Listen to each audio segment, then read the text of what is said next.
Hello. Hi. Yay. Do we Yay. have sound this time? Okay, good. Let's start. Let's let you always introduce what we're doing here. Okay. And just to give a bit of a background, Lynette is my mentor, and she's teaching me play therapy as well as neurofeedback, but neurofeedback is on the side for now. And we are helping parents of children with special needs. And in this case, it's a boy of 5 years old who has autism, same boy who we spoke about last session. And we're giving Okay. feedback to the mom on her play sessions with her son. Okay. So let's just revamp one concept because we've been talking a lot about how the word play seems to have a negative response in families. Um, so everybody, we all grew up playing, and the idea is to grow up beyond playing, and it's of course an incorrect way to approach it when you're trying to help a child with autism or a child with any special need gain skills. You do want to play because that's a place where you generalize. On the other hand, you're a parent and you're trying to live. And setting aside time to be constantly playing sounds exhausting and an impossible hurdle to overcome. And what I've done, because I've parented so many kids that had special needs that I adopted, I've learned to integrate it. And then I've also taken what I learned about play and adapted what I learned about the brain and neurofeedback, which is biofeedback for the brain. And I created my own responding style that is very grounded in what's called the sunrise play techniques. So you could always look that one up as well. But it's only grounded in that. There were some issues that I've corrected, and that's what we're training in right now.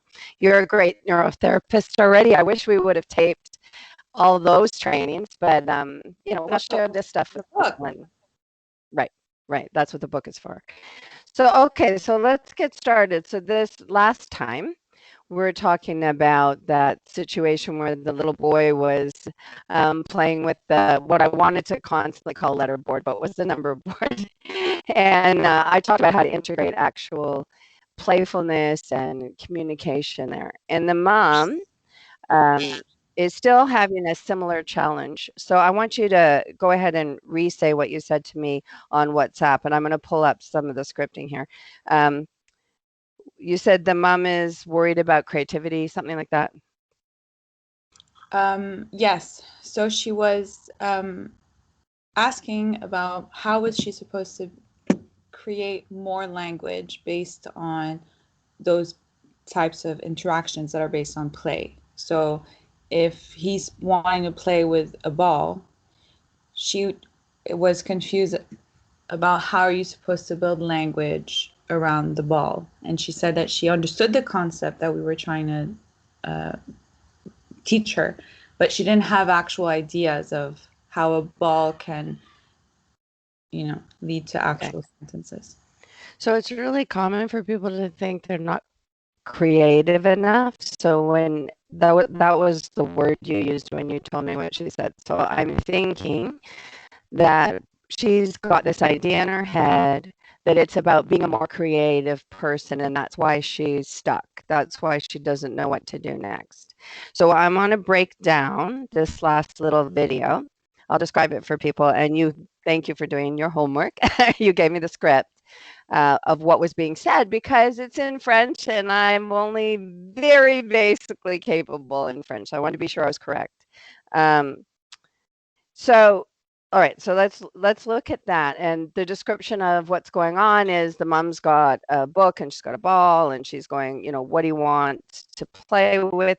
Choices are fantastic. It's a reason for the child to respond. She's got it up high. She's holding it away, which is a game I talked about putting something up on a shelf so it was out of reach. And that's her interpretation of that. And I'll correct something in that. Um, and then, it's kind of stuck there. And that's probably the moment that she feels like I'm just not creative enough. And I want to explain that it's not about creativity, but it's about misunderstanding. She misunderstands what her purpose is when she's doing this. Okay. So let's start with she's standing there. She's got the book and the ball. I could do the whole hour on that. The reason is she just became the target of difficulty. So when I hold something away from a child, I'm the bad guy. I'm the fence to climb. I'm what is causing the problem. And the child then just tries to please me so that I'll give what they want. And the minute, and this is child or adults, spouses, whatever, um, the minute that the child gets their hands on what they want, they're now going to try to defend against you because you are the problem. You understand? So Mm. you're holding away. You want book or ball. You're keeping it up high so it's very clear that I'm not giving it to you unless you say what I want you to say. Then I give it to you. First instinct of the child is going to be, okay, I got it. I got to keep it away from the person that tries to keep it away from me. So now you've kind of shut down language in a way. You've turned it into um, I'm the controller of you and you're the person trying to get control. So maybe I also didn't understand the example you Okay. were giving last time, and then there was a misunderstanding in um, how to explain that. I thought it was a okay game, so this is interesting to me too. Well, it was an okay game. All the games are okay, even when you make a mistake. But if you don't understand what it is that's causing the response, so that's why I call it, a responding play technique, because you have to understand what did I do that's making it more difficult? What did I do? What position did I take? Did I take the authority position? Or did I take I call it teacher position, right? So she took teacher position again, or the coach position. She didn't take peer position. She didn't take well, mainly peer position is what you're after. You want that feeling that you're playing with someone. And that's how you learn from someone. You learn from the peer you play with. You compete against the authority figure, or you try to get away with things, or you learn how to sneak, or all of that. So you don't want to be the target if you're trying to create this peer position conversation. So what's the difference? If I put it up on a shelf, as opposed to holding it away, when it's up on a shelf, what's the difference? The shelf is the bad guy.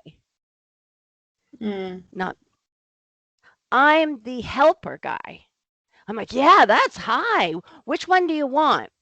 Now, I'm a little bit of a not so user friendly peer because I'm going, I don't know what you're saying. Are you saying ball or are you saying book? And that's where you're kind of massaging your teaching in. You're getting your conversation in. So it's the same idea as do you want the ball or the book? But by it becoming the shelf that's the bad guy that he can't reach, but you can, now he goes, oh, she's a great friend, but she's a little dumb. She can't read my mind. I'm going to have to tell her. Gosh, can I get the word out? We've changed the dynamics tremendously just in this one shift. That's why I said I could do the whole thing just on the mistakes people make trying to implement the idea, but having the concept of I have to teach in the way, right? You want to step out of that position and into we're playing together, we're peers together. If it's a play session, if you're, making pancakes and the child's gonna grab the pan and get burnt, that's a different story, right? So please don't misinterpret that I think you should always be, not the bad guy. Sometimes you have to be the authority figure. Okay, so you see the difference there, just that one subtle shift. Now you're working together to get it. You might even be trying to get their attention to it. Maybe once it's up on the shelf, he has a kind of mind blindness that makes it that he doesn't know it's there. And so now you're like, the ball, the ball. or the book. Which one should we play with? You might have to be big. You might have to throw something at it, like little bits of cereal, or that's where creativity comes in. So her issue of being challenged by creativity will come up, but she's not there yet. She's still in misunderstanding, and so are you. Right? So you can clear that up. All right, so let's look at the script. It went away because my phone went to sleep. Hang on. Okay, here we are. So just to explain, this is a family that's speaking French, and I have very basic bibliothèque right? Like my French is very basic. So I have noticed that when I'm speaking French or listening to French, I often misunderstand because of a pronoun change or a subtle, the little words. So I really need, when I'm working with a family that speaks another language, a translator, and you're functioning as that here. And what's good about that is I can tell the people watching exactly what was said. So it's very cool. Hi. That's you. Never mind. That's you talking to me. Okay, Mom, you want the ball or the book? So we've already discussed she's standing in teacher position. She's the impediment to his fun. But what I do like in that sentence is there's no assumption he doesn't want one of them. See, I love that.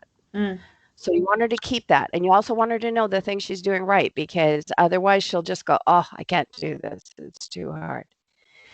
So she may even have done that by accident, or you may have translated wrong, but I only have to go on what's here. So you want the ball or the book. In English, I would say, do you want the ball or the book? But it doesn't matter. The assumption is beautiful. Assume they want to play with you. Always. Assume that if they're walking away, it's because they're processing something and they're going to come back. Always assume that the person that you're trying to help, whether it's your child or your neighbor's child or somebody you work with, always assume they want to work with you. They want to be with you. They want to hang with you. And go from there. Adjust from there. Don't be an annoying friend to a great degree. They are challenged in showing their desires correctly. So, especially with a classically autistic person, often walks away while they're processing, often has the wrong expression on the face, or you're wrong as in giving a different message than you want.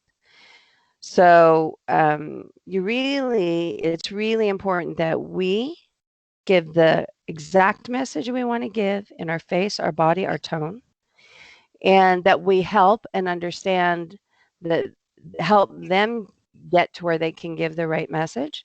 And we won't do that if we think they're rejecting us. So don't take it personal. Just assume they want to play. You did great there. Great sentence. And then he did what's called echolalia. He said, you want the ball. Mom said, you want the ball. What do you want to do with it? Okay, it's still pretty good. So she assumed he wanted to play. He echoed part of her sentence. He's using the pronoun incorrectly. That's fine. We'll worry about that later. She copied him back. So, she's modeling echolalia. That's something to worry about later down the road here. She immediately shifted to, what do you want to do with it? All right. So let's stop there. It's a lot to ask. How do you answer that? If I said to you right now, the sounds in the background are my son. You having fun? Okay. If I said to you, what do you want to teach her now? Would you immediately have sort of a feeling of, Yeah, it's hard.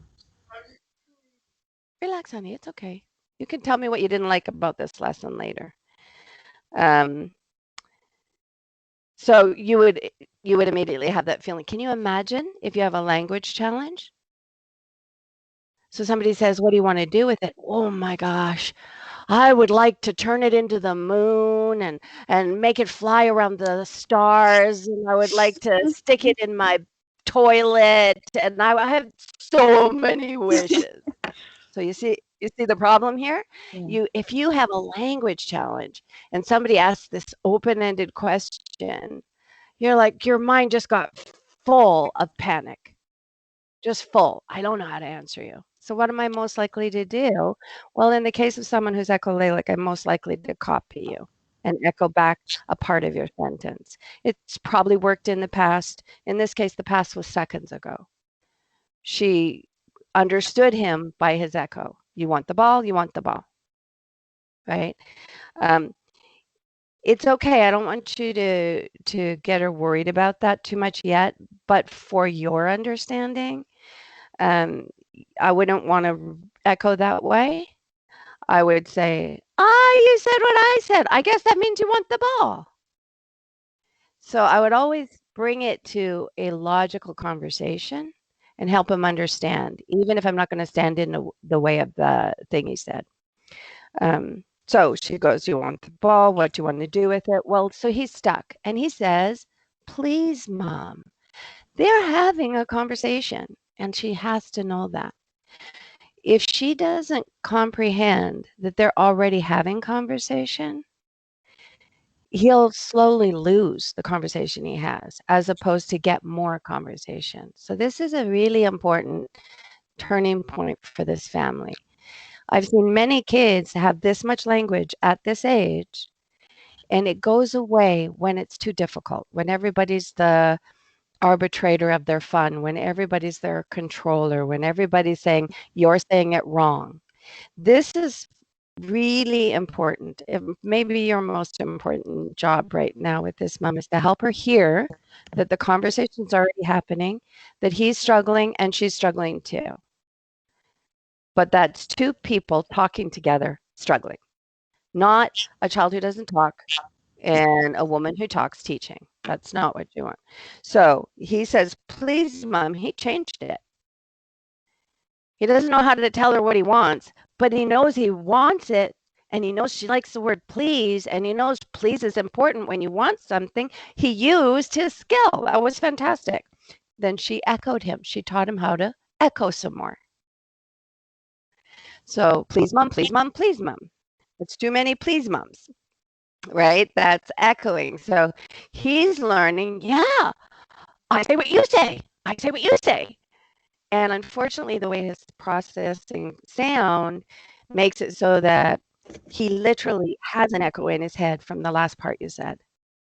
So if you echo him and then he echoes you, you're both stuck in an echo chamber there. So you don't want to echo.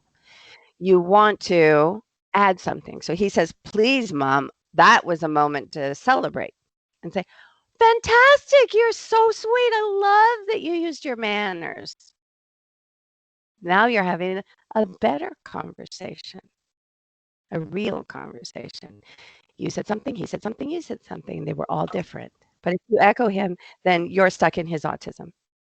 I could keep going, but I think it's time for you to talk. If you look at the script yourself, what do you see next? Or do you have a question? I mean, maybe just a comment. I think she was echoing because the way he was saying, please, Mom, wasn't as clear as she wanted it to sound. So how would you correct that? Maybe she could say, can you say that in a better way? I'm not sure I heard that properly because your words weren't clear. And what is she then? Is she the teacher or the friend? Still a teacher. No, she's a friend. Kind of both. Yeah. Tweak it a little. Make it a bit more friend. Oh, I love that you try to say something. Can you try to make That's it great. That's more great. clear? I didn't really understand. That's great. If you kind of know what the person's saying, though, that was great. There's nothing wrong with what you said. But personally, I think when someone has a language challenge and they say something, so I'm going to break this down real slow. I say, please. She didn't know what I said. There's something wrong with the way I talk. I probably did it wrong. Anyone who's tried to learn a different language knows this experience. I say, that core, and you go, what? right? And I'm like, I thought I said that right now. I don't want to say it again. I don't want to say it again. I feel embarrassed.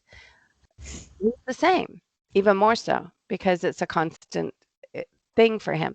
So he said the word. If you say the word you think he said, you help because he knows he did succeed. So you could say, I think you just said please, which would be fantastic if that's what you did, because I love that you would have your manners with me. Say please. Now, the first thing he heard was me recognizing his speech, right? Not being lost, but also uncertain. But he still got that feeling of, oh, I am on the right track, as opposed to, I did it wrong again. Right. Now, in this case, he just echoed her. So that didn't stop him in the moment. And that tricks parents too, because maybe it stopped him from many bigger thoughts because he may be thinking about it. Right. Regardless, it doesn't help as much to just copy, and it doesn't help as much to not give that moment of recognition to what you think it is. That keeps the conversation moving.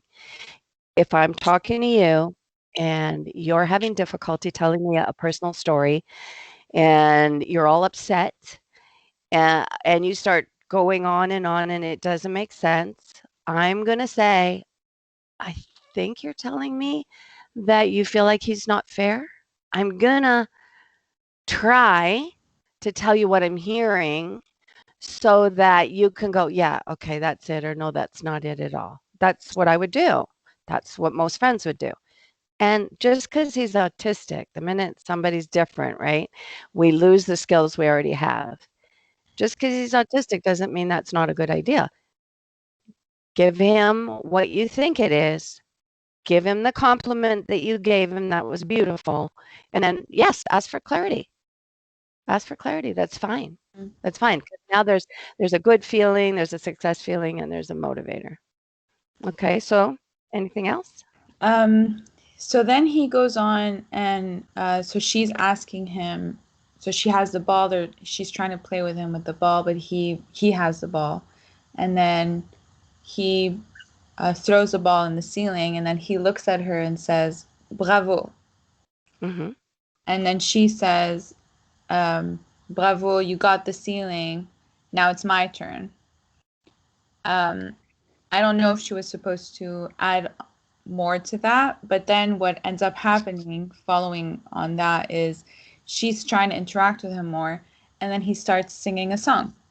At first it sounds like he's talking, but then I realize he's singing, I think, from what I heard, Au clair de la lune. Mm-hmm. And then he throws it again, and everyone says bravo, and then the video ends.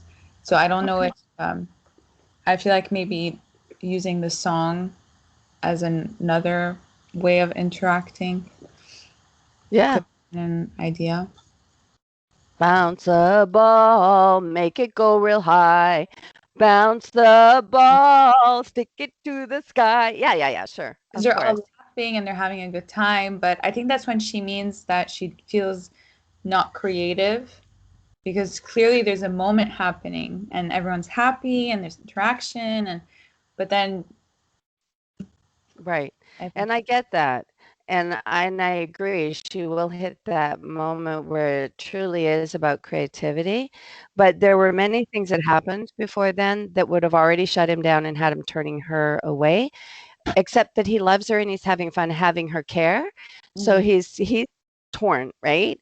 Between I got to keep her away from this ball. She's pretty controlling. And gee, I sure love that my mom's having fun with me. Right. So he's torn too. They're both in the same place, and we have to help her so that she of can the help. ball. It's not about Well, her well, getting the first, ball back. I'm sorry, say it again. It's not about her trying to get the ball back. It's just about the language. Well, if that's her goal, that's what she's been talking, that her goal is that she wants to get conversational language. She's not recognizing it when she gets it, so she's going to lose it. You have to help her recognize the language she's getting. Scripting like this will help. You'll be able to show her, look, you said this, he said this, you said this, he said this. You're teaching him copying because you're copying. He already has that problem. You're reinforcing it. It's not your fault, but you're reinforcing it by copying too. So here are ways you break it down like I'm breaking it down with you, because it goes right away to he does the please mom, and then she's right away doing, what do you want to do with it? You want to play with the ball. And again, we're at that really big open-ended question, right? So we've gone from conversation to echo to open-ended, all the hard things. She's going to have trouble being creative because she's already stressing. She's already spinning in confusion on what's happening. Right? And when we're like that, we can't be creative. The part of our brain that needs to be available to us to be creative is gone. It's not functioning. We're panicking inside. And so that won't work. We have to help her clear up her confusion on how to work with him language-wise, right? And just say, that was playful, that was beautiful. Don't worry about that yet. Let's get this part organized so that the messaging you're doing, and that's probably only a video or two away, right? But you got to clear this up because she won't show you the ones where she's terrible, right? So it's probably only a video or two away. They have ideas of playful anyway, you know, dribble it, pass it with your foot. They do have ideas. If they were having fun, when we're having fun, we're creative, right? More creative. I'm a super creative person. Some people are less creative, but when they're having fun, they're more creative than they normally are. So the goal is fun for both of them. And that's where that fluidity and that ability to create real communication comes into play. I'll answer your question about the ball and the bravo and the singing, but I want to be very clear here that that's not the real job right now. Right? She's going to have a burning interest in getting those answers. So you'll want to have answers for her. But the real job is helping her, and scripting is a great way. Just look at the video, write down this, then this, then this, because then you can really break it down. Normally I sit with someone and I pause and I say, okay, here, he said this, you said this, right? So however you can do that, it'll be what gives her clarity. Okay. As far as the ball goes, when he ran over with the ball, he's turned his back on her. He's now trying to take ownership of this thing she's been controlling. He loves that they're in the room. You can see he's having a good time. He's a happy kid. He's having a good time. That's a beautiful thing. So you can sometimes move away. You don't have to crowd someone. Sometimes they come to you because you pull away. So she could try that. She could move all the way to the other end of the room. Toss it to me, right?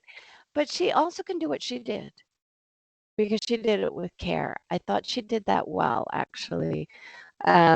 She did take it from him, but she took it from him with a kind of hesitancy that indicated, I won't if you stop me. And I liked that a lot. I thought she did that really well. And you really want to tell her and point that out and have her look at that and say, see, he can tell here, you're not gonna just grab it and take it away in this moment. You're being playful. You're trying to be part of it. Your foot is not suddenly in there pushing it aside. And I thought she did that really well. And that's a moment that you can say, see, more of this. This is non-verbal communication. This is you indicating, I'm playing with you, right? And it's great that, is that dad watching and videoing? Yeah. It's great that he's there and they're learning together. And at some point we'll want to discuss how you do that well, you know, because now he's just tossing out ideas for the other person too. And they both know they can fail, right? Right. So you're both kind of on the hot seat. But for now, I think it sounds really lovely and beautiful, and really, really, really you want to help her catch this beginning of the of the conversation and have her hear. He is communicating with you, and here's your proof. You're kind of stopping him, and here's your proof. So let's roll with that, and we'll go from there. It's not, it's not her fault. Please be very careful when you talk to her that she's not interpreting it as she's a bad mom or it's her fault if he's not talking well. It's not. There's no way that she would know this stuff without having to break it down like this. All right, so now you tell me what you understand, what you feel I didn't explain well. I don't want to go any deeper into the video. I told you, you really only need a couple minutes of every video just to see what's going on. No, I think that was very clear to me and a good understanding for me as well of where things need to go, and that we shouldn't be caught up with what we need to be saying and doing, and it's more